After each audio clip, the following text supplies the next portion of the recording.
G'day guys, welcome to the review show on My Blue Heaven. I feel alive. Okay, I've changed my routine. Physically, I've changed my routine. I'm a Melburnian. You know that. I'm a Carlton supporter. You know that. I've been a little bit down lately. You know that. Emotionally, I've been down. And I need to make a few changes, okay? And I feel good. Last 3 or 4 days, I've made those changes. I'm getting up quite early in the morning, which I had been anyway. And instead of jumping on the laptop and having 65 coffees, I'm now deciding to have a quick coffee and out I go. Okay, and I've exercised really hard the last 3 days in the morning, specific program by myself. It's dark. By the time I finish, it's light. It just feels fantastic. And I just feel great. I really do. Physically, I feel fine. And it's actually helping me emotionally as well. And I tell you what, if you're a Melburnian and a Carlton supporter, it is tough. It is tough. So I needed to make those changes. And I reckon you can hear it in my voice and maybe even see it in my face, okay, that I'm alive and I'm well, okay? I am well. And I hope if you're experiencing some bad emotions at the moment, I hope I can cheer you up a little bit. I really do, okay? Considering I'm such a cynical and negative prick, that's going to be hard. But I'm going to try. First little bit of news is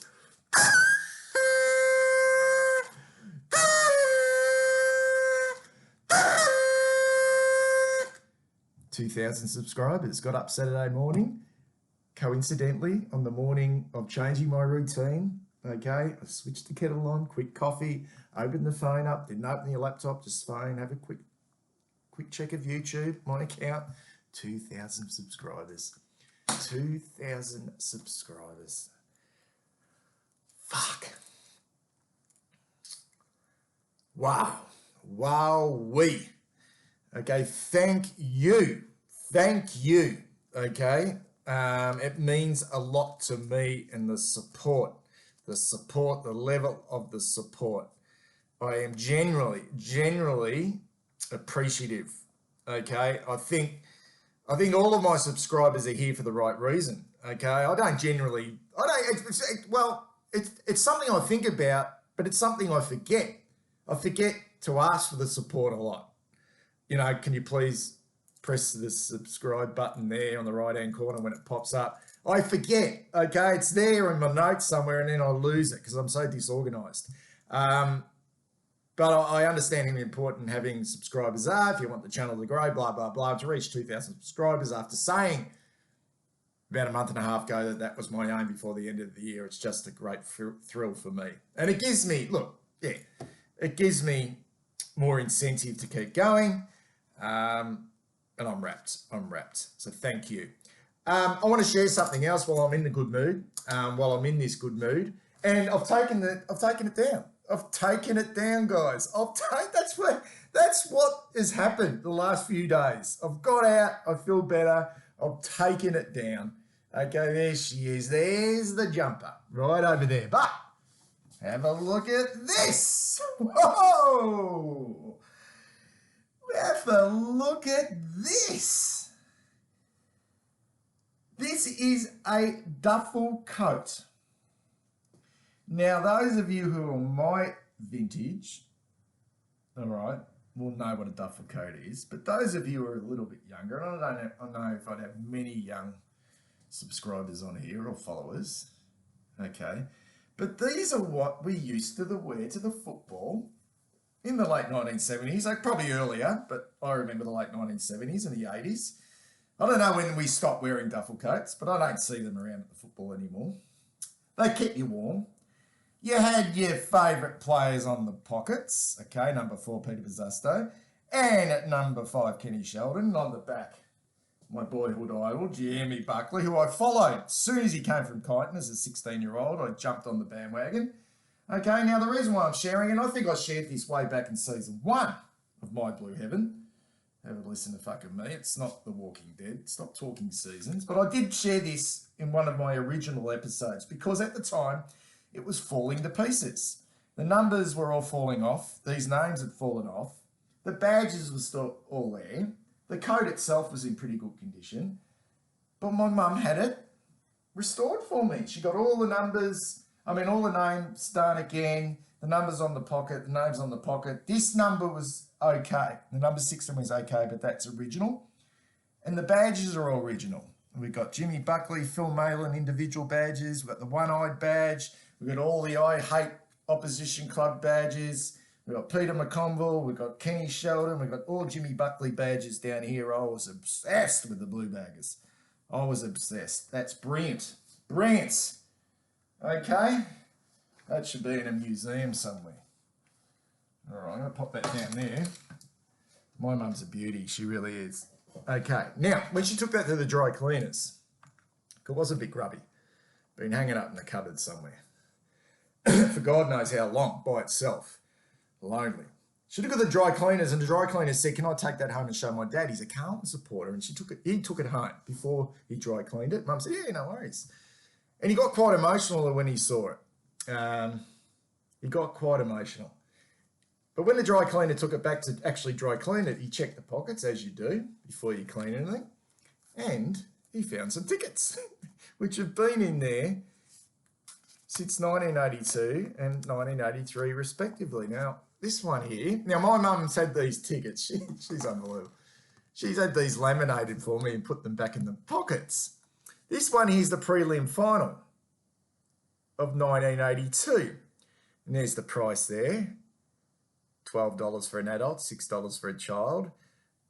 I sat on row 37, Q7, Bay 22, reserve seat, the Terrace prelim final, VFL Park, Waverley. 1982 VFL season, sponsored by Holden. Now we played Hawthorn in that prelim final. I remember it. It was a brutal game. Look, I was young, but I remember it. That was a brutal game of football. We played Richmond the week before in the, what do they call it, the second semi, the one where to go through to the grand final. And they beat us. They went straight through to the grand final. They beat us quite convincingly, actually. And I think Wayne Johnson got reported. This is all off the top of my head, but I reckon Wayne Johnson got reported and missed the prelim. He got a week and missed the prelim. And we needed to obviously win for him to play. I think that's how it panned out. Anyway, we beat Hawthorn in a really close game in that preliminary final at VFL Park. And we went on to win the 1982 grand final, got our revenge on the Tigers, and another brutal game of football at the MCG in front of a huge crowd to go back-to-back premiers of 1981 and 1982. This ticket here for the following year, now I'm assuming this one's a final as well. This one's also out at VFL Park, Terrace, Bay 35, reserve seat, row 12, seat A. Okay, this one's a little bit cheaper though. This is child $5.50, adult $11. Now I'm assuming this is a final, but possibly the elimination final, but it hasn't got elimination final written on it. But I don't know why we go out to Waverley unless we had our membership tickets, because we had membership tickets or a membership card that allowed us to go into every game, particularly if you're a child. Now, my only recollection possibly is either the elimination final of 83 when we played Essendon and got beaten, who had the wood on us in 83. We played them in the last game of the 1983 home and away season, which they beat us. And then we played them in the elimination final and they beat us again, both games out at Waverley. But because it has an elimination final on it, it could be actually, now I come to think of it, it could be the 1983 night grand final, which we won against Richmond, which I went to. It could be. And I would have been wearing that duffel coat because it would have been cold. And we beat Richmond in that 1983 night grand final out of Waverley, which were huge back in the day on a Tuesday night. Anyway, wow. Talk about a trip down memory lane. All right, just quickly. All right. That image I shared with you, okay, in the introduction of David Teague. Okay, it's going to be floating around. I reckon it's going to be used. It's going to be used a lot. It's already been used. Everywhere I look, I see that image. And I reckon it's going to be used a lot tonight on the football shows because there's going to be a fair bit of stuff regarding Carlton and David Teague. There's no doubt about that. That's open to interpretation. That's going to be used, okay? There's a lot of exaggeration based around that. And that image, he may do that every game. And I would guarantee that probably David Teague, every game, would probably sit down somewhere before he goes into the room, the actual room where the players get addressed. I'm sure there's a little room there they go into as a group. I'm sure he takes 5 minutes to go through the stats and to gather his thoughts before he goes in to speak to the boys. Probably win, lose or draw. Maybe that's just his routine, but it's going to be used. It's going to be used, okay, to exaggerate, to say things like, Teague has been set up to fail. Okay, he's been left by himself, no support, blah, blah, blah, which possibly there's an element of truth to that. But let's be real here, please. Let's be real. Okay? It's the same with the Sard crying. That's probably going to come up tonight as well. That's probably going to use. You heard some extraordinary things. He's broken down because he's made the wrong decision. We shouldn't have come to Carlton and he's broken down, blah, blah, blah. Maybe he's just an emotional guy, Adam Sard. Maybe he's just men are emotional. They do cry sometimes. Okay? We wouldn't even be talking about it if it was an AFLW player in a similar situation who'd given away a silly free kick or hit someone behind the play and we're having a bit of a cry on the bench. We wouldn't even be talking about it. So let's just cool our jets on that. And I can be guilty like anyone, okay, to interpreting too much into certain things. It is clutching at straws season. Glass half full time for a lot of Carlton supporters out there, and that's fine. That is fine. Because, if you can't be positive, all right, if you can't be positive this time of year, considering what we've been through, then, geez, sometimes you might as well just wanted to give it away. But, geez, some of the crap I'm hearing, clutching at straws, is extraordinary. And, look, there might be just a tiny element of truth to it. But you know what? This has been a miserable season. A miserable season. One of the worst. I know we've won, what have we won, 7 games or we won 8 games, I don't know, but it's just been miserable. And we're going to hear a lot of stuff and even some excuses as well. Things that we said at the start of the year that we weren't going to do, like make excuses. We're going to start to hear that from a large section of our supporters, which is fine. But it is real clutching at straw time of year for us because really we got nothing else now. We've got nothing else to look forward to. The season's going to be done and dusted. Finals are going to be taking place and we're going to be sitting there once again on our ass watching other teams play and just saying, I wish that was us. But also knowing that we are so far behind the pace. And let's be honest, we are so far behind the pace. I mean, I'm hearing things like now, and this is clutching at the straw. I'm hearing things like now, it can turn quickly.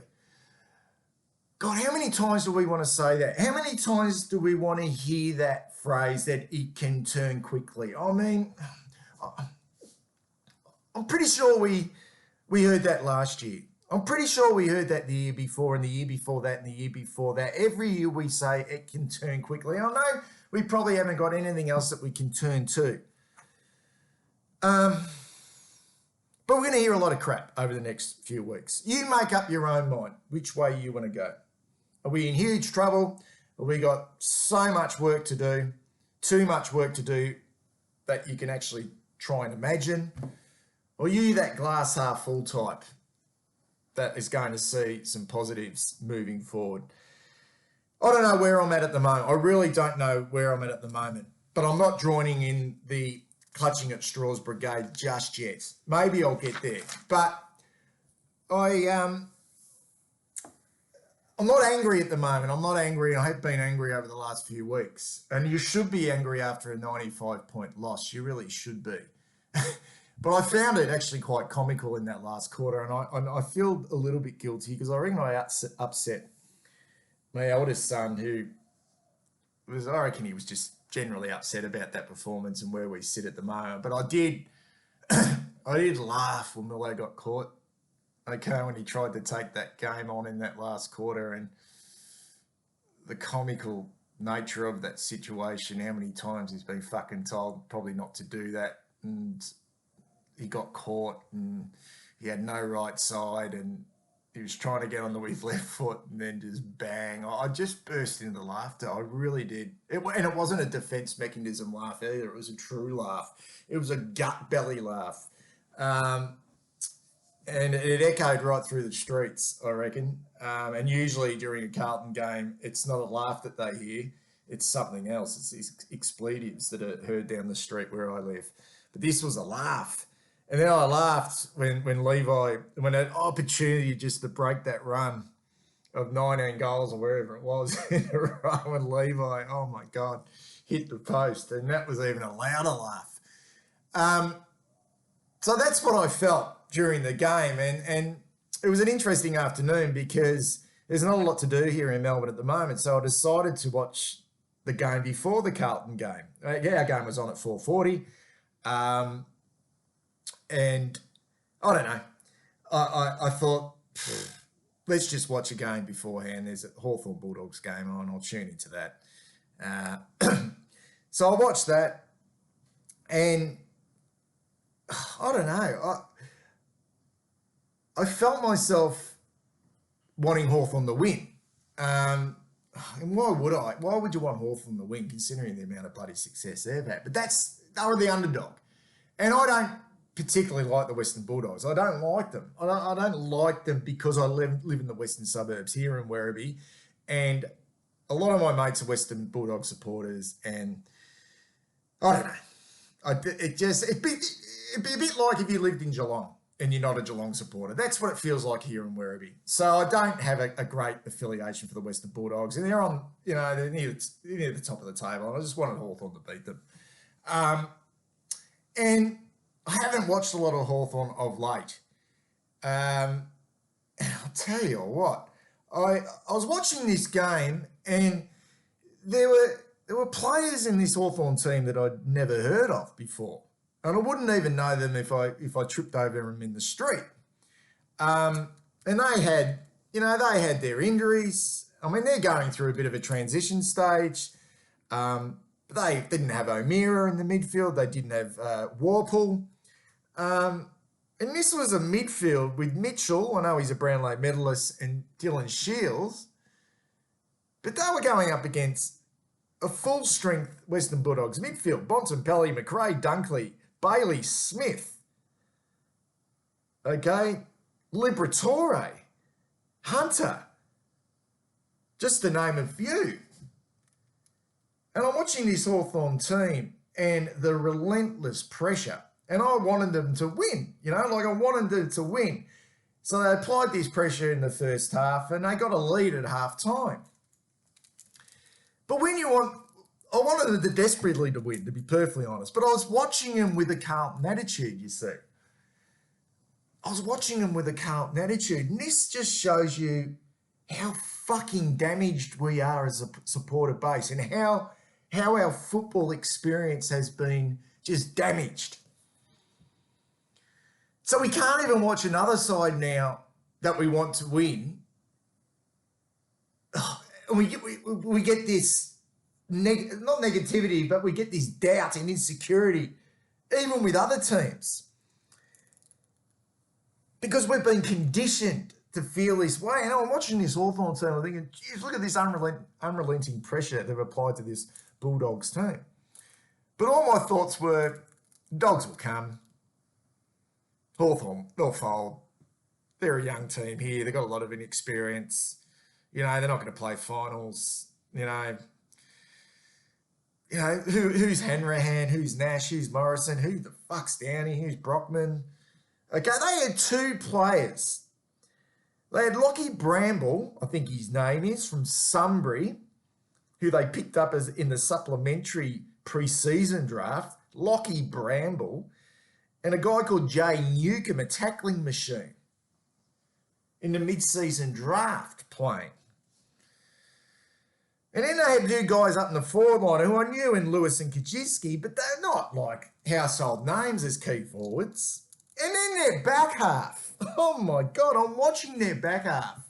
And I'm thinking, Kyle Hartigan, a reject from the Crows. He's an honest dour type, but geez, he can make mistakes. And Sam fucking Frost.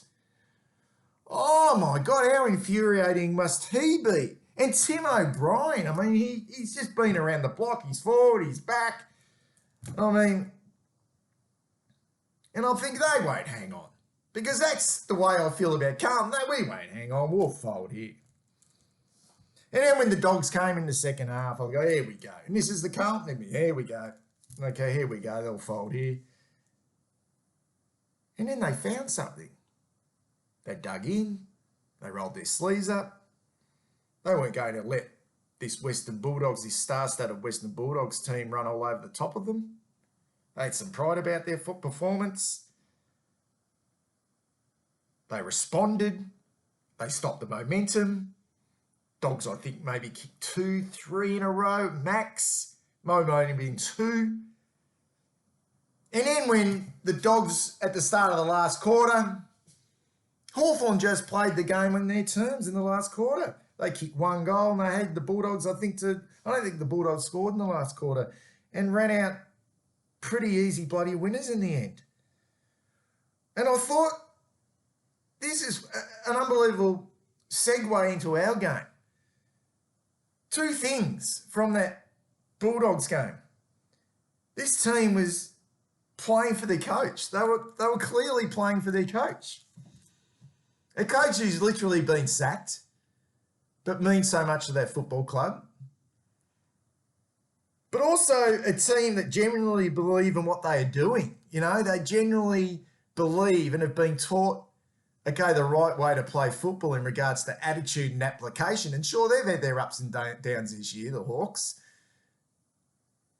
But when they were challenged by a really, really good football team, they responded. They were playing for the coach. And not only that, Lockie Bramble, you know, the mid-season draft, he can kick a footy. Jai Newcomb, he's a fighting machine. They know exactly what they want and they go and get them. And then we go to our game, guys, our game. And this is how damaged, and I mentioned this before, this is how damaged we are. And I saw post-game how excited and how happy Alistair Clarkson was. And I saw the cheeky little Brendan Bolton. And this isn't an endorsement of Alistair Clarkson to coach us. It isn't at all. At all. Okay? In fact, why the fuck would he even want to coach us, is how I see it. I mean, his right-hand man is Brendan Bolton, the guy that we just completely I don't know, we just... Obviously, Clarkson sees a lot in Brendan Bolton, sees a lot in him to get him back to the club. And why the fuck would Alistair Clarkson want to come to us after the way we sort of treated Brendan Bolton? The way the players treated Brendan Bolton in the end, more like it, the way the players treated him. The way they just gave up. And I looked at little Bolts and his little smile and his little cheeky grin. He had his little backpack on, walking around. I was sort of wondering what was in that backpack. Was it sort of little triangle sandwiches with, I don't know, cheese and lettuce and mayonnaise, or some curried egg or something, and maybe a little flask of veggie soup? And he was up and about, little Bolts. And I thought, wow, what a segue into then going to watch our game, yeah? Like, we'd watch this. A team clearly in transition, who have gone, I reckon, past us now. Oh, my God. And I know we beat them early in the year, but... And to beat the Bulldogs with that midfield, to be able to hold up like they did for 4 quarters, And then see us with a team, look, decimated by injuries. Decimated by injuries. There was no doubt about that. But I do not make for 1 second injuries an excuse for our performance on the weekend. Maybe, okay, the 95 points might have been down to 50 or 45. But the way the game panned out, is consistent. Okay, consistent of where this team has been at for 2 fucking years under David Teague. So this is the way we've been conditioned. We start off okay. First quarter, Murph's getting his hands on the ball. The effort and application's quite good. The opposition's a little bit down. They're not too bad. They're a little bit down. Okay, they get a goal, we get a goal, then we get a couple of goals, get out to a bit of a lead. We go in a quarter time. Geez, that wasn't a bad quarter. Okay, let's keep it going. Then we get to that point in the second quarter where we're dominating out of the middle. We're seeing a few good signs from the likes of Dow in the centre and Zach Fisher in the centre. And we're saying to ourselves, geez, this looks okay. But there's always this little thing in the back of our mind. Okay, and then Josh Honey steps up and we get suddenly really excited. He kicks 2 goals. I think they came in succession. The second one was a beauty. And we're suddenly carrying on. Oh, look at us. We've got Josh Honey. Okay, he's an absolute superstar. Okay, and then you look at his stats at the end of the game. He's had about 6 kicks. Okay, but we go, wow, we got Josh Honey. But right at that point, and I reckon 90% of you who watch this channel, okay, 90% just who watch this channel would have been thinking right then, at that point when Josh Honey kicked that goal, that really good goal, and everyone was up and about. Not us though, I wasn't. Okay, I was happy for Josh Honey and like, oh wow, but I wasn't jumping out of the couch. But the players were, and I reckon every one of you at home would have been saying, no, I don't believe this. This won't last. No. Seen this before. You wait. You wait and see what happens here. And this is how fucking damaged we are. This is how damaged we are, and this is our football experience as supporters. Sure enough, at that point, how many times have we seen that? 23 points up. How many times have we seen that? What was it, halfway through the second quarter? That we see the opposition score a goal pretty much immediately. Centre clearance, I think Lockie Plowman gave away a free kick. Ball went down. Goal to Marshall. Freak goal on the boundary line. And it all went pear-shaped from there.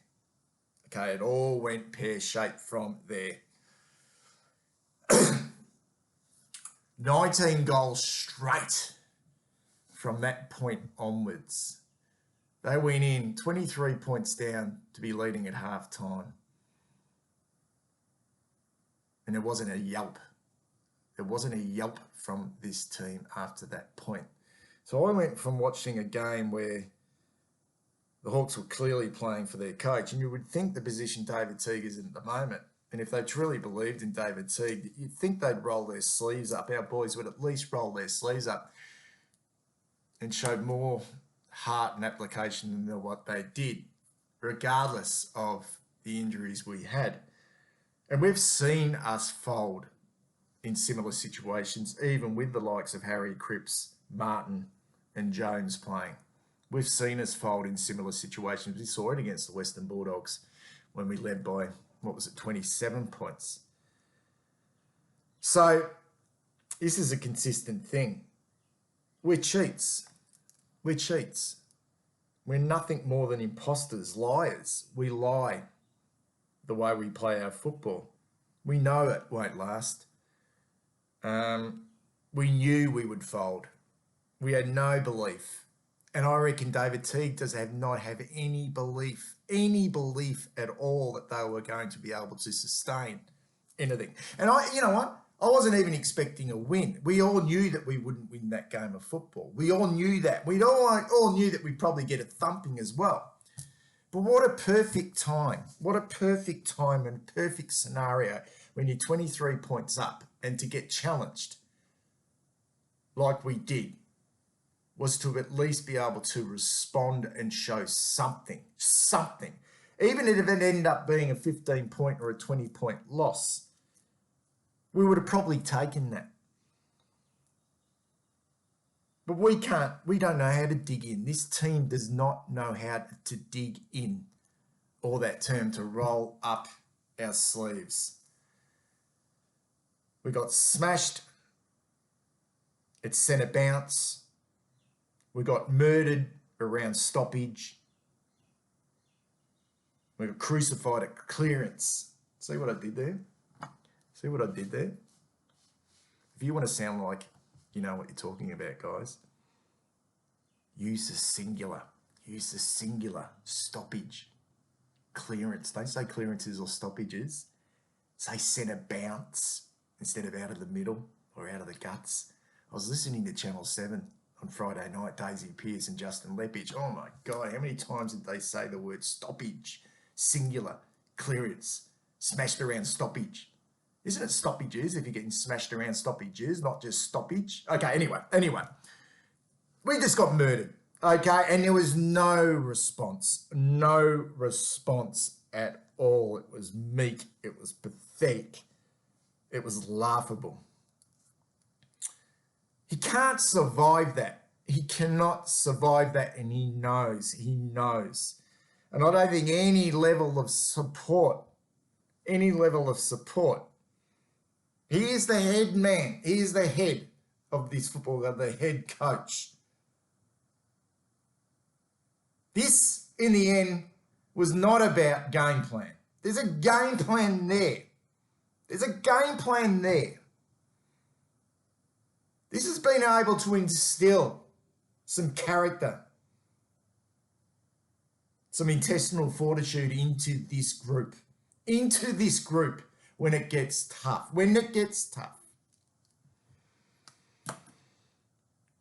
And you know what? David Teague's probably he's a good person. He's a good person. His intentions would be great. You know what? And there's a part of me, the arrogance of our fucking football club to now probably go after Alistair Clarkson or Ross Lyon. There's a part of me that says, as much as I want that because I want this team to improve, I want this club to improve. There's a part of me that says, I hope those blokes say, fuck ya. You got your man. Stick by him for an extra year. Live with your fucking decision. That's a part of me wants that. But I can't go through another year, okay, of this, and the risk of going through another year of this. The football experience as a fan, we're a fan, okay, we're a fan, all right, and our football experience has been destroyed, all right, so it's time for change, Okay, I'll be back later on in the week with the preview of our last game of the year against the rampaging GWS Giants. Catch you soon.